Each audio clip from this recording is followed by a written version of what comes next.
Hello, everybody. Welcome to the Faith Focused Discipleship Podcast. My name is Kevin Rognus, and I'm the Discipleship Director here at Faith Covenant Church.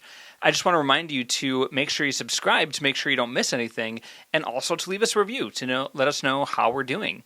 I also just want to note that this is our first episode of the new year. We kind of took some time off. I say we, it's me. But it's you, yeah. But I took some time off from the podcast, and starting this year with this episode, instead of doing a weekly episode, we're going to move to a bi-weekly rhythm. So just make note of that so you're not checking in every single week to make sure that you're looking for an episode. So I don't want to leave people hanging thinking that they're missing something. Yeah, So yeah. We've taken a break, and then we're going to do every other week. So Super. I'm joined today by Pastor Char Rotfold. Welcome, Char. Hello. It's good to have you here. Good to be here. Yeah. We haven't, some of you probably haven't seen Pastor Char on the podcast for a while. Why is that? Why have you been ignoring me for so long? I wasn't AWOL. I was gone, intentionally gone, from September 12th until December 17th. Okay. What were you doing? I was on a sabbatical. I received a gift from this church. To every 7 years, this church gives its pastors a 3-month paid sabbatical, and it is a gift indeed. It is. Yeah. And so this is the second time that you've had a sabbatical. Yep. Yep. Mm-hmm. And the first one was 7 years ago, so 2018. Wait, so you had it in 2017. 2017, yeah. Yeah. I forgot that's the new year already. I was like, wait, it's 2025 now. 2017. Yeah. Mm-hmm. Yeah. So which is, it's weird that was already 7 years ago. Yeah. So, in a nutshell, what were some of the things that you did on your sabbatical while you were away for 3 months? I know you had a lot of life things happening with your kick things off. Our son got married on September 14th. So very exciting. So I took a couple of days of vacation right before the sabbatical started because we hosted the wedding rehearsal and rehearsal dinner in our backyard. And then I officiated the wedding, which was a great honor. Aww. So they got married on September 14th. So Kyle's a married man and Emma is now our daughter-in-law. So that was a wonderful celebration. And then we got to rest because our daughter had left the house in August to start medical school and Kyle got married. So we were footloose and fancy-free empty nesters. Yeah, which is very different than your previous sabbatical when both kids were in high school. It was Kyle's freshman year of college. Okay. So my sabbatical then started right after Easter and went to mid-July. So Kyle got home from his first year of college in May. So I had the first month kind of quiet, but Erica was going to school every day. Kirk was going to work every day. And then Kyle came home mid-May and was home full-time. And then Kirk was home the last half in the summer. So very different season of life with people coming and going and a lot of people living at home, but going to work every day. So I had, in some ways, more alone time the first time around. Yeah. And so Kyle got married, and so then you had time with Kirk just to kind of spend time together. What were some of the things you did together? We did a bit of traveling. We did a road trip, and then we took a longer trip farther away in November. We play cribbage every day. Every day? Every day we play cribbage, yeah. We should start keeping tally of who's got the most wins. We don't do that. But I've never played cribbage. Is it something where there's enough strategy to it that you, after playing together every day, you knew how to exploit what his strategies were and knew how to exploit that? The thing with cribbage is when you win, then you say it was strategy. When you lose, you say it's a game of luck. So it's a mix of both. Okay. Yeah, it's both. Yeah. But we've been playing, both of us have been playing our whole lives. So did a lot of that.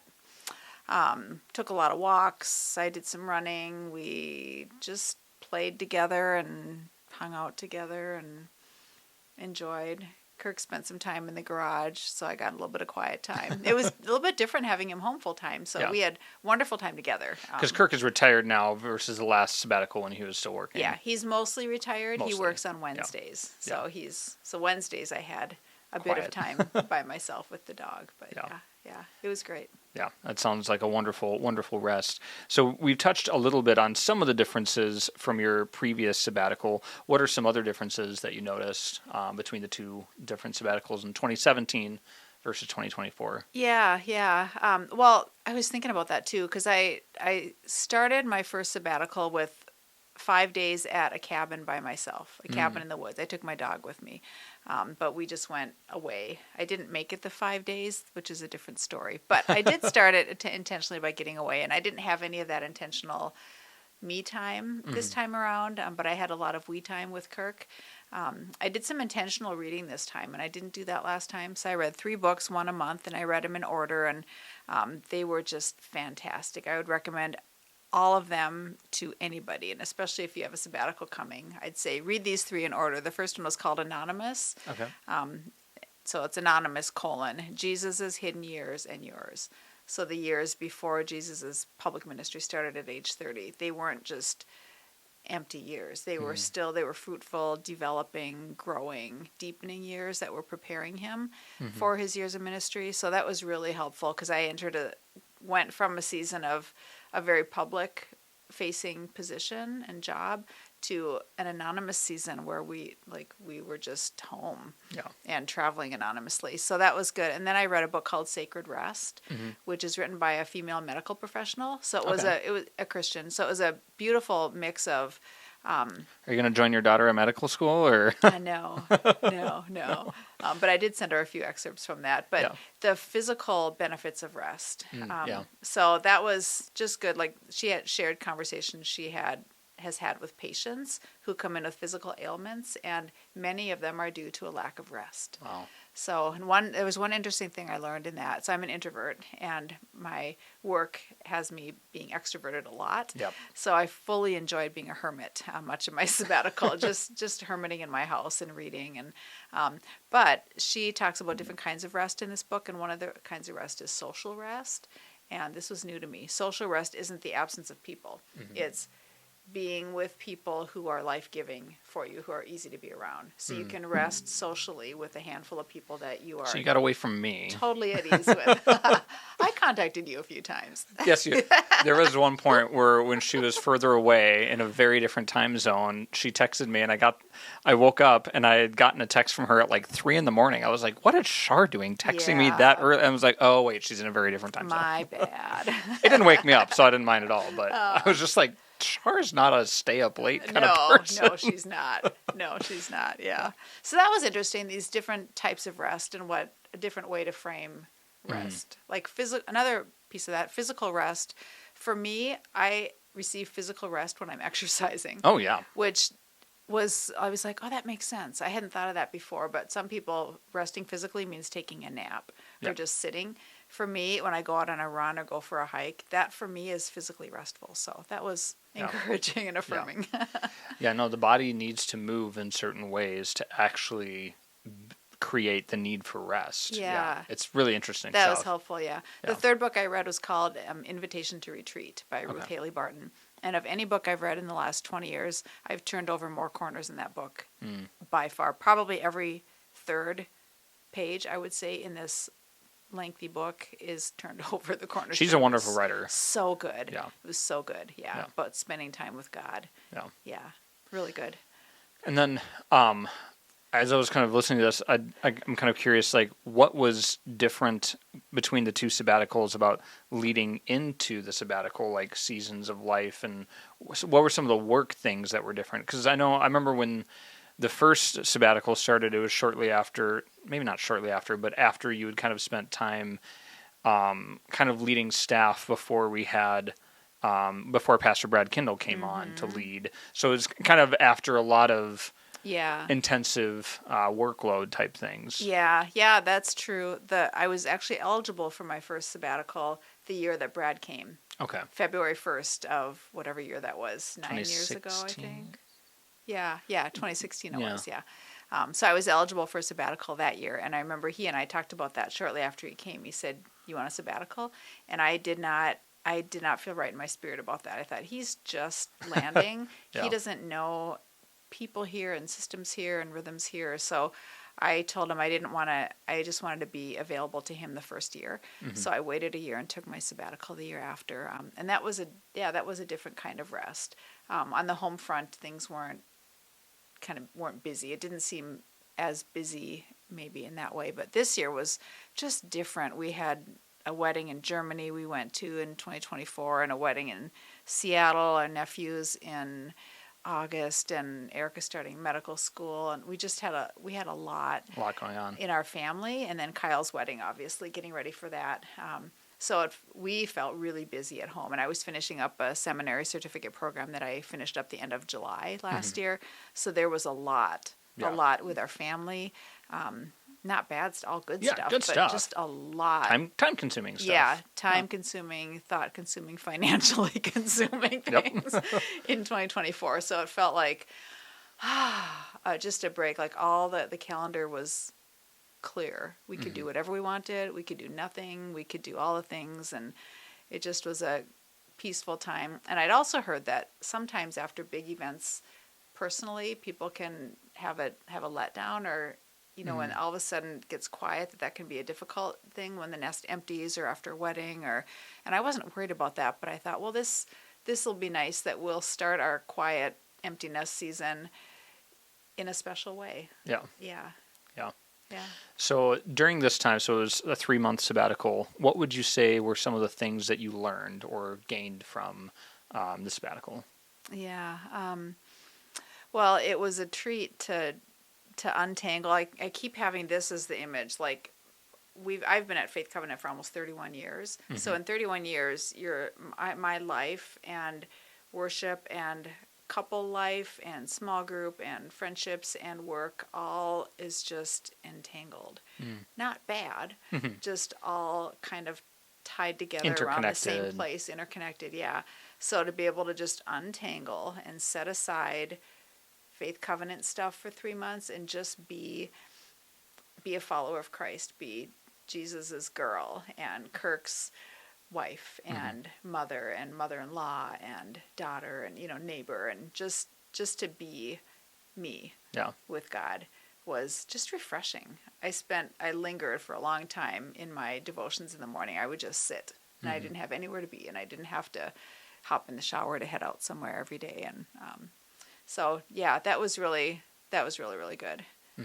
Yeah. Then what? You kind of touched on this in some ways. How did you grow closer to God during this time? Obviously, just having time to just linger, like you said, was surely a big part of that. But what else? Yeah. Well, it was neat to see. So as a pastor, you get to have spiritual conversations all the time. Like all the time, we're having spiritual conversations and praying with people, and that's just part of every single day life at work. But when you're out in the real world, that's not how the world talks.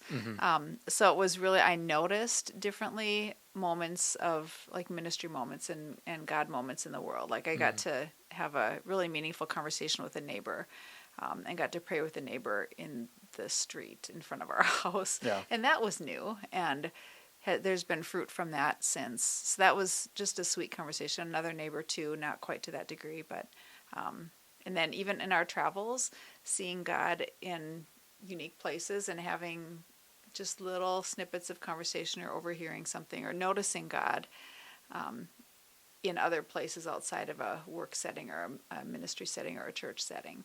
Yeah. So that was a sweet reminder that even when I'm not working, I'm being used by God, and God is present in places, even some places we went to where it didn't seem like God was anywhere near.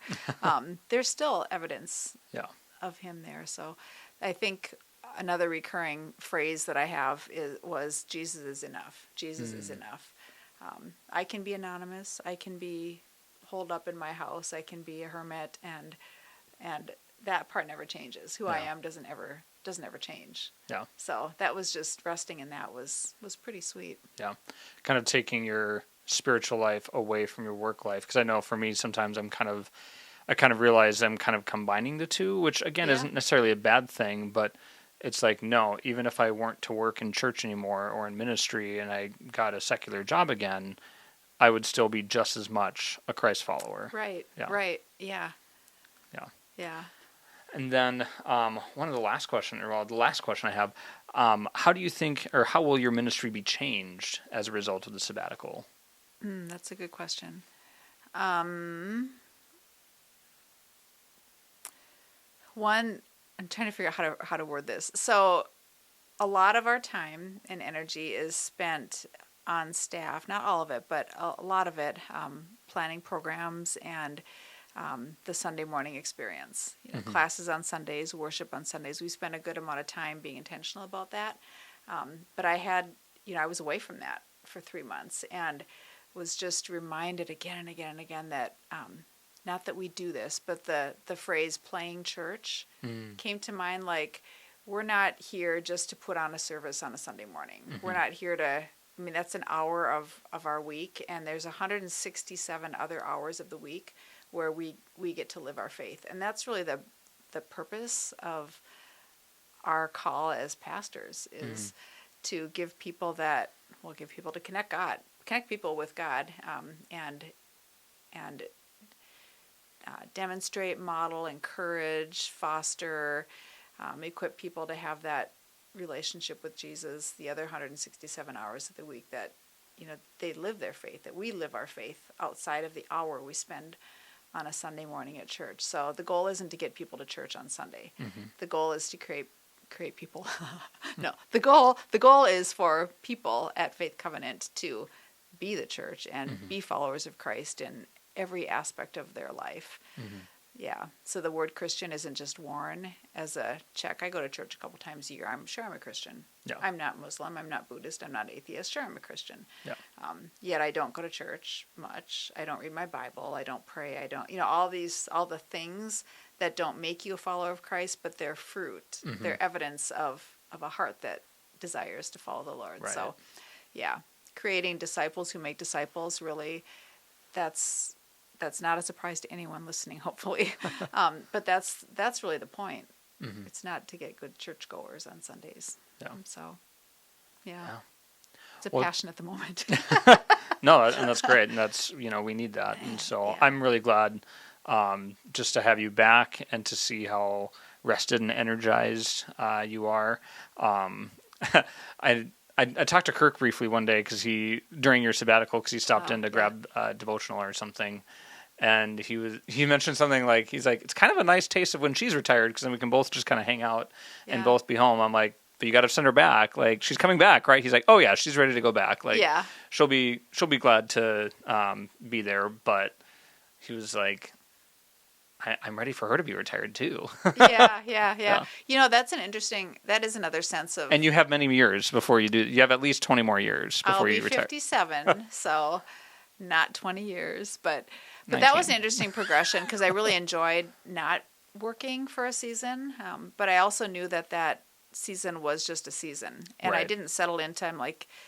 I didn't settle into what retirement I imagined would look like. It was just like we just dropped. This is things. a break. It was a break, yeah, and nothing was added or no new rhythms started.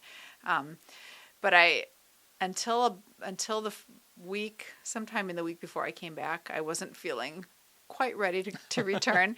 But then thankfully there was a switch a few days before where because I journaled with even more diligence the last couple weeks, and I just got this beautiful sense of, I'm looking forward to getting back to work. I will, God willing, have many years of retirement at some point, but this is not that time. No. And I'm blessed to have a job. I'm blessed to have a church that I love. I'm blessed to have colleagues that I enjoy. I'm blessed to have meaningful work that I get to do in a flexible work environment. And there's just, the blessings are beautiful. And I love the people at this church. And I was ready to come back. And we love you, and we're glad you're back. Thank you.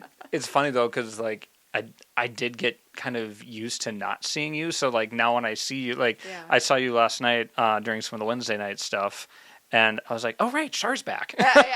Even though it's been you've been back for almost a month now, and I'm still just kind of like surprised, like, oh yeah, she's back. Kirk and I got home last night, and we drove separately because I had a meeting beforehand. But we got home, and I said that was our first Wednesday night since April. Oh wow, yeah. Yeah, and he was like, "It was." You're right. So that's because of the summer break, So that's been almost 9 months that we have been to a midweek. That's why I was so surprised to see you there. I guess.